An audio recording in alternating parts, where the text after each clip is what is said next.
T'ai-je déjà parlé de ce rêve un peu fou qu'on avait caressé en famille dans les années 90 ?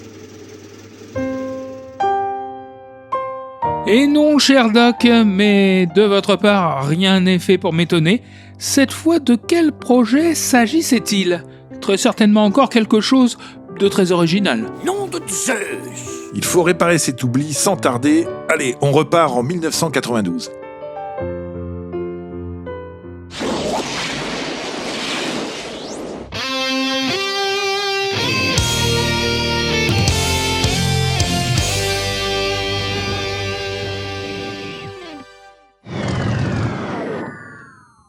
Nous sommes donc en plein été 1992. Il fait un soleil de plomb sur la ferme de Margival, près de Soissons, dans l'Aisne. Avec mon cousin, Gilles Hett, oui, Brown et Gilles Hett, ça reste en famille. Avec mon cousin, donc, on dépose le moteur boîte d'une 2 chevaux.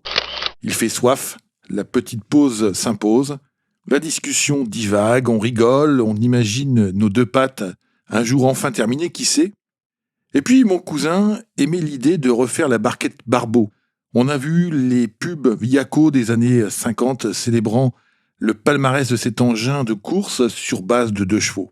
Ça aurait une de ces gueules de réussir à la remettre en marche. On rit ensuite et puis on recommence à travailler de plus belle. Les années vont passer, les 2 chevaux vont vivre leur vie, nous les nôtres. J'ai du mal à croire que cela va s'arrêter là. Tel que je vous connais, l'idée va faire son chemin. Un jour de 2003, je me rends au salon des belles champenoises d'époque à Reims. Je suis alors correspondant pour le magazine Gasoline. J'aime bien arriver en avance pour voir les stands s'installer, les choses avancer petit à petit. Dans un coin, je vois une remorque se garer. Elle transporte une voiture cachée sous une housse, basse, rondouillarde. La ligne me parle évidemment. Je m'approche donc du propriétaire et lui lance « Ne me dites pas que c'est la barquette de chevaux des records quand même !» Il me salue et me répond avec une extrême gentillesse. C'est pas la vraie, elle a disparu. Mais c'est une reconstruction. Je viens de rencontrer Bruno Vier. Nous deviendrons amis, liés par cette passion pour cette barquette extraordinaire. Autant choisir une qui est de la gueule! La barquette Barbeau, ce n'est pas de la fiente de Sansonnet. On règle le convecteur spatio-temporel sur le début des années 50 en France. Citroën a dévoilé sa 2 chevaux en 1948. L'auto est en fait le fruit d'une réflexion menée depuis 1935, quand le patron voulait absolument proposer une voiture pas chère, facile à produire et populaire. Les contraintes du cahier des charges ne manquent pas de sel, comme 4 roues sous un parapluie ou encore une voiture capable de transporter un panier d'œufs sur une route de campagne sans en casser un seul. Un programme qui semble à l'époque déjà promis un beau succès. Oui, malgré un accueil mitigé par les journalistes. La TPV, pour très petite voiture, connaît effectivement un énorme succès auprès du public. Il faut d'ailleurs être très patient pour en acheter une neuve. Le délai d'attente dépasse parfois 1 an. La carte de visite de la 2 pattes d'origine est simplissime. 4 places, une caisse emboutie fixée sur un châssis indépendant, un moteur 2 cylindres refroidi par air de 375 puis 425 cm3, une toile pour le toit. Elle pointe à 70 km/h si le vent est favorable. Qui est ce que les spécialistes du marketing d'aujourd'hui nommeraient le public cible de cette voiture, de cette fameuse 2 pattes? C'est le couple de paysans voulant se déplacer partout, par tous les temps, sans exploser les compteurs, qui est visé. Pourtant, un ingénieur voit cette étrange machine d'un autre œil.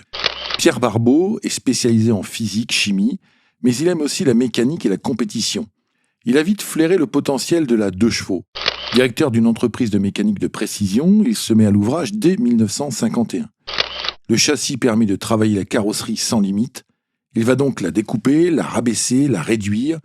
L'objectif est de réaliser une barquette quitte à avancer l'essieu arrière de plusieurs centimètres.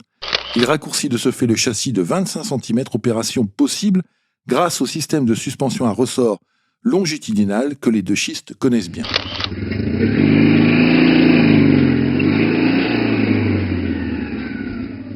Le moteur bicylindre de 375 cm3 de série est modifié pour atteindre 348 cm3. Choix indispensable pour pouvoir aligner la barquette en compétition dans la catégorie des moins de 350 cm3.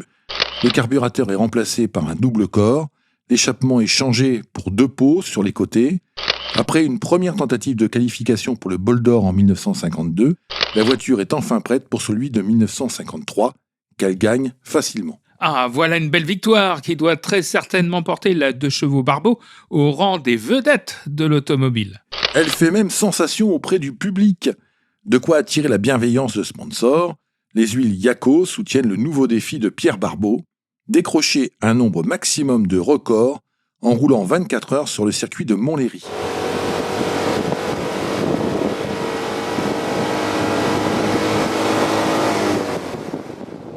C'est dans l'esprit des performances établies avant-guerre par la Citroën Rosalie, justement baptisée Rosalie des records.